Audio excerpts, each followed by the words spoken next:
I thought I knew what betrayal felt like. I was wrong. Nothing could have prepared me for the moment. I discovered that my fiancé wasn't just choosing his adopted sister over me. He was sleeping with her. And when I finally exposed their sick secret, I watched their perfect little world crumble into ash. I'd love to know which corner of the globe you're watching from. And if this story speaks to you, make sure to subscribe. Tomorrow's video is one you absolutely can't miss. My name is Jessica, and 3 months ago, I was planning a wedding. Today, I'm planning my escape from the most twisted family I've ever encountered. But let me start from the beginning, because this story doesn't begin with the affair. It begins with a lie that was 23 years in the making. I met Marcus Chen at a coffee shop in downtown Portland 2 years ago. He was sitting alone, reading a worn copy of The Great Gatsby, and when he looked up and smiled at me, I swear the entire world shifted. He had these deep brown eyes that seemed to hold secrets, and a quiet confidence that drew me in immediately. We started talking about books, then movies, then life, and before I knew it, 4 hours had passed. Marcus was everything I thought I wanted in a man. He was successful, working as a software engineer for a tech startup, kind, thoughtful, and came from what seemed like a close-knit family. He talked about his parents, Robert and Linda Chen, with genuine warmth, and he especially loved talking about his younger sister, Emma. "She's adopted," he told me on our third date. "My parents took her in when she was 7, and I was 9. She'd been through hell in the foster system, and when she came to us, she was this tiny, scared little thing who barely spoke. But my family, we made her feel safe. She's like my real sister now, closer than blood." The way his face lit up when he talked about Emma should have been my first red flag. But back then, I thought it was sweet. I thought it showed what a caring, family-oriented man he was. I thought it meant he'd be a good husband and father someday. Our relationship moved fast. Within 6 months, we were living together in his apartment in the Pearl District. Within a year, he proposed on a beach in Cannon Beach, with a ring that must have cost him 3 months' salary. I said yes without hesitation, already imagining our future together, the house we'd buy, the kids we'd have, the life we'd build. But there was always Emma. She was 21, a senior at Portland State University, studying art therapy. Beautiful in that effortless way some women are. Long dark hair, pale green eyes, and a smile that seemed innocent but somehow knowing at the same time. She was smart, funny, and had this way of making everyone in the room feel like they were the most important person there. Everyone except me. From the moment Marcus introduced us, I felt like Emma was studying me, measuring me against some invisible standard I couldn't identify. She was always polite, always friendly, but there was something underneath, a possessiveness that made my skin crawl. "She's just protective," Marcus would say whenever I mentioned feeling uncomfortable around Emma. "She's been hurt before, so it takes her time to trust new people. Give her a chance, Jess. She'll come around." But she never did come around. If anything, it got worse. Emma had a key to our apartment, and she used it liberally. I'd come home from work to find her and Marcus cooking dinner together, laughing at inside jokes I wasn't part of. She'd curl up next to him on the couch during movie nights, her head on his shoulder in a way that seemed too intimate for siblings. When we went out with friends, she'd somehow always end up sitting between us, monopolizing his attention with stories from their childhood or updates about her classes. "She does this with all his girlfriends," Marcus's friend David warned me one night when we were out for drinks. "There was this girl before you, Sarah. Beautiful, smart, perfect for Marcus. But Emma, she made Sarah's life hell until she finally gave up and left." "What do you mean? Made her life hell?" I asked. David looked uncomfortable. "Little things, you know. She'd show up at Sarah's work with lunch for Marcus, making sure Sarah saw them together. She'd text him constantly when he was on dates with Sarah, claiming she needed help with emergencies that always turned out to be nothing. She'd bring up memories of other girls Marcus had dated, always in front of Sarah, making her feel like she was just another temporary fixture. And Marcus never noticed? "Marcus is blind when it comes to Emma," David said, shaking his head. "He sees what he wants to see. And what he wants to see is his sweet, innocent little sister who needs his protection." I should have listened to David. I should have run then. But I was in love, and I convinced myself that my situation would be different. I convinced myself that Emma would eventually accept me, that Marcus would set boundaries, that we'd find a way to make it work. I was an idiot. The first major incident happened 4 months before our wedding. I was working late at my marketing firm, trying to finish a campaign for a new client, when I got a text from Marcus. Emma had a panic attack, taking her to the hospital. Don't wait up. I didn't hear from him for 8 hours. 8 hours of sitting by my phone, imagining the worst, calling the hospital only to be told they couldn't give me information about patients. When he finally came home at 6 in the morning, he looked exhausted. Is she okay? I asked. She's fine, he said, collapsing onto the bed, still fully clothed. It wasn't really a panic attack. She's been stressed about graduation, about finding a job, about the future. She needed someone to talk to. For 8 hours? Marcus looked at me like I was being unreasonable. She's my sister, Jess. She needed me. She's 21 years old, Marcus, and you're not her therapist. You're her brother. What's that supposed to mean?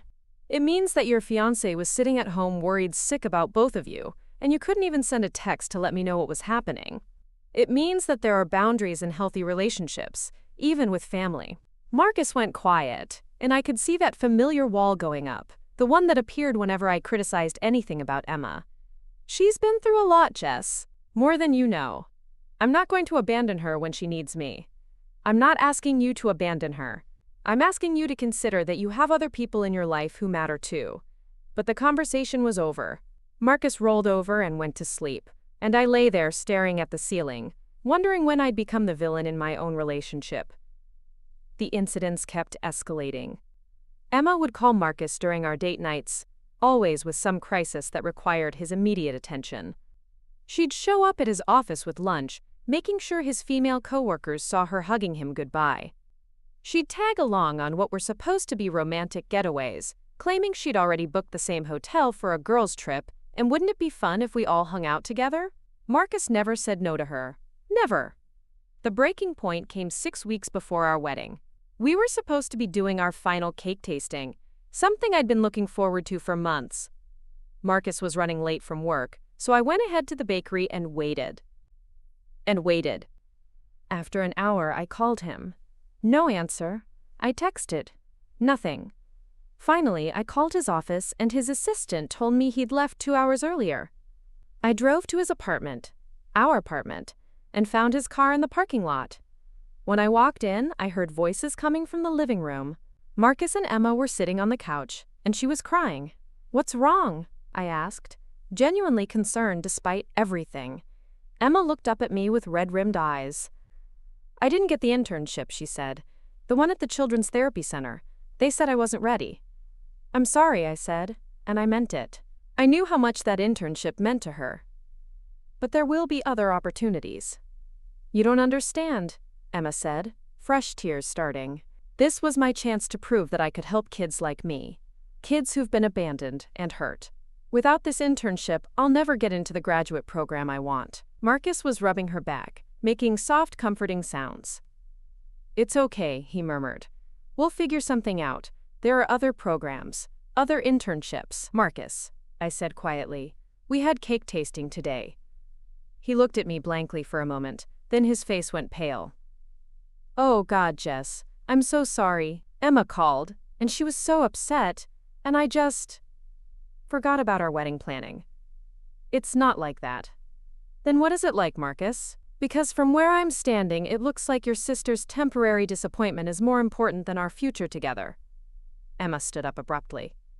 I should go, she said. I don't want to cause problems between you two. No, Marcus said quickly. You don't have to go anywhere. This is your home too. A lot of love and effort went into bringing this story to life. If you're enjoying it, we'd be so grateful if you'd subscribe to our channel.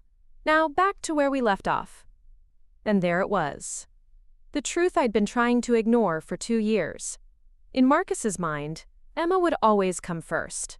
She would always be his priority. I was just the woman he was planning to marry, but Emma was his family. I need some air, I said, and left. I drove around for hours, thinking about David's warning, about Sarah and the other girlfriends who'd given up and walked away. I thought about the patterns I'd been ignoring, the red flags I'd been dismissing. I thought about the woman I used to be before I met Marcus. Confident, independent, unwilling to settle for less than I deserved. When I came home that night, Marcus was waiting for me. Emma was gone. "I'm sorry," he said. "You're right, I should have remembered the cake tasting. I should have called." "This isn't about cake tasting, Marcus." "Then what is it about?" I looked at the man I'd planned to marry, the man I thought I loved, and realized I didn't know him at all. Because the Marcus I thought I loved would never make me feel like a stranger in my own relationship.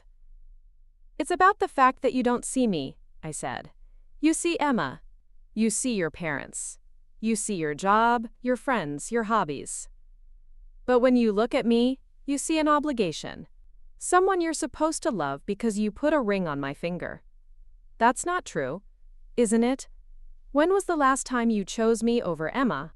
When was the last time you told her no when she wanted something that interfered with our plans? When was the last time you made me feel like I mattered more than her feelings?" Marcus was quiet for a long time. When he finally spoke, his voice was barely a whisper. "She's my sister, Jess. I can't just stop caring about her."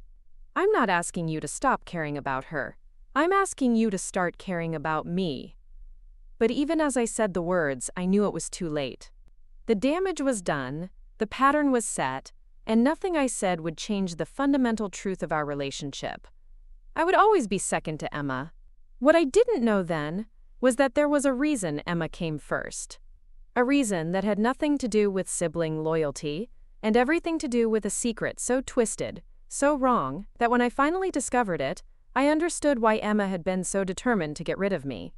Because Marcus wasn't just choosing his adopted sister over me, he was in love with her, Natham Taid. And she was in love with him. Piety Kara. The discovery came 3 weeks before what should have been my wedding day. I wasn't looking for it. I wasn't some paranoid fiancé snooping through phones or following people around. The truth found me in the most mundane way possible: a forgotten laptop charger. Marcus had left for work in a rush that Tuesday morning, grabbing my MacBook charger instead of his own. When I called his office to let him know, his assistant Rachel told me he was in back-to-back meetings until evening. Since I needed to finish a presentation for a client, I decided to stop by Emma's apartment to borrow hers. She was a graphic design student. She'd definitely have a compatible charger. Emma lived in a converted warehouse loft near the Art District, a space her parents had helped her secure when she started college. It was one of those trendy industrial places with exposed brick walls and floor-to-ceiling windows, the kind of apartment I'd always envied. Marcus had a spare key, ostensibly for emergencies, though I'd always wondered why a 21-year-old college student needed her brother to have such easy access to her place. I knocked first, calling out Emma's name. No answer. Her car wasn't in the designated parking spot, and I remembered Marcus mentioning that she had classes all afternoon on Tuesdays. I used Marcus's key, planning to just grab a charger and leave a note. The moment I stepped inside, I knew something was off. The apartment was too lived in for someone who supposedly spent most of her time at the family house or at our place. There were men's clothes folded on the chair by the window, expensive shirts I recognized, because I'd bought them for Marcus for his birthday. His favorite coffee mug sat in the sink next to a lipstick-stained wine glass. A pair of his running shoes were lined up neatly by the door. My heart started pounding, but I told myself there had to be an explanation. Maybe he'd been helping her with something. Maybe he'd spent the night on her couch after one of her emergencies. Maybe she'd borrowed his clothes for some art project. I was looking for the charger when I saw the photos. They were scattered across her desk, mixed in with what looked like homework assignments and art supplies. At first glance, they seemed innocent enough. Pictures of Marcus and Emma at various family gatherings, holidays, birthday parties. But as I looked closer, my hands started shaking. Afro. These weren't family photos. In every single picture, Emma was looking at Marcus with an expression I'd seen before. The same way I looked at him when I thought no one was watching. The same way women look at men they're in love with. And Marcus was looking back at her the exact same way. There was a photo from what it looked like last Christmas. Everyone else in the frame was focused on opening presents, but Marcus and Emma were staring at each other across the room with an intensity that made my stomach turn. Another picture from Emma's college graduation party. While everyone else was celebrating, they were in the background, his hand resting on the small of her back in a gesture that was far too intimate for siblings. But the worst one was from our engagement party. While I was busy talking to guests, thanking people for coming, celebrating what I thought was the happiest day of my life, Marcus and Emma had been caught by someone's camera in an unguarded moment. She was whispering something in his ear, her lips almost touching his skin, and his eyes were closed like he was savoring the sensation. I had to sit down. The room was spinning, and I felt like I was going to be sick. How long had this been going on? How had I been so blind? Jess, I almost left then. Part of me wanted to run out of that apartment and pretend I'd never seen anything. But I couldn't move. It was like being in a car accident. You know you should look away, but something keeps your eyes locked on the destruction. That's when I heard voices in the hallway. I panicked. Emma's apartment was a studio layout with nowhere to hide except the bathroom. I grabbed the photos and dove behind the bathroom door just as I heard keys jingling outside. "Are you sure no one saw you leave the office?" Emma's voice, but breathless in a way I'd never heard before. "Rachel thinks I'm in the conference room until 5. Marcus's voice, lower and huskier than usual. "We have 2 hours. The door opened and closed. I pressed myself against the bathroom wall, my heart hammering so loud I was sure they'd hear it. "I can't stop thinking about last night," Emma said. There was a rustling sound, like clothes being removed. "When you touched me, Emma." Marcus's voice was strained. "We said we weren't going to do this anymore, not with the wedding so close." "The wedding," Emma said, and there was venom in her voice that made my blood run cold. "You mean your performance for Jessica and your parents. When are you going to stop pretending, Marcus? When are you going to admit what we both know?" "What we're doing is wrong," Marcus said, but his voice lacked conviction. "Wrong according to who? We're not blood-related. We were kids when your parents took me in. We didn't grow up together from birth. What we have isn't wrong, it's just complicated." There was silence for a moment. Then I heard sounds that made me want to crawl out of my own skin. Kissing. Moaning. The unmistakable sounds of 2 people who couldn't keep their hands off each other. "I love you," Emma whispered. "I've loved you since I was 16 years old, and you've loved me too. Stop torturing us both with this charade. If we get caught, we won't get caught. Jessica's too stupid to figure it out, and your parents see what they want to see. We just have to be careful until we can figure out how to end this engagement without destroying everything." My entire world collapsed at that moment. Not just because of what they were doing, but because of how they were talking about it. This wasn't some recent development, some moment of weakness that had spiraled out of control. This was a long-term affair, a calculated deception that had been going on for years. They were planning to end my engagement. They were calling me stupid. They were discussing me like I was an obstacle to be removed, rather than a human being whose life they were destroying. I stayed in that bathroom for an hour and a half, listening to them talk and laugh and make love in the next room. They discussed their future together, how they'd wait a respectful amount of time after the engagement ended before going public with their relationship. How they'd convince Marcus's parents that they'd fallen in love as adults, that it was natural and beautiful rather than twisted and wrong. Emma talked about the other girlfriends she'd driven away over the years, and Marcus laughed. Actually, I laughed. Like the emotional destruction of innocent women was some kind of inside joke between them. "Remember Sarah?" Emma said. "The way she cried when she came to confront me about the photos I left where she'd find them?"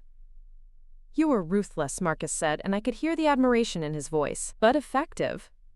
"I had to be. You were getting too attached to her, just like you're getting too attached to Jessica." "I'm not attached to Jessica." "You are, I can see it. The way you look at her sometimes, like you're actually considering going through with this wedding. But you won't, will you, Marcus? Because you know where you belong." "I belong with you," Marcus said. "I've always belonged with you." When they finally left, I stayed hidden for another 20 minutes, making sure they were really gone. Then I stumbled out of that bathroom like a zombie, my entire sense of reality shattered. But I didn't fall apart. Not yet. Instead, I got angry. Fayedi, I spent the next week planning. I gathered evidence, taking photos of the clothes and personal items Marcus kept at Emma's apartment. I hired a private investigator to document their meetings.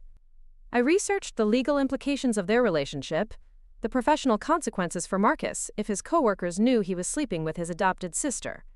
Most importantly, I planned the revelation for maximum impact. Marcus's company was hosting their annual charity gala that Saturday, a black tie event where all the employees brought their families. Marcus had been looking forward to it for months, talking about how it would be a great opportunity for me to meet his colleagues, for us to be seen as the perfect couple. Emma would be there too, of course. She always was. I bought a new dress for the occasion, a stunning red number that made me look like the confident, powerful woman I was about to become again. I did my hair and makeup perfectly, put on my brightest smile, and played the role of the happy fiancé one last time.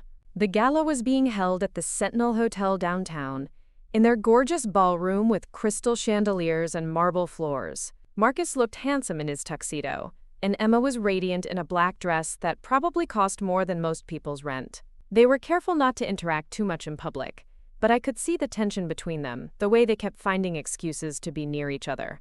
I waited until the perfect moment, right after Marcus's boss had given a speech about the importance of family and integrity. When everyone was relaxed and happy, their guards down, I stood up and asked for the microphone.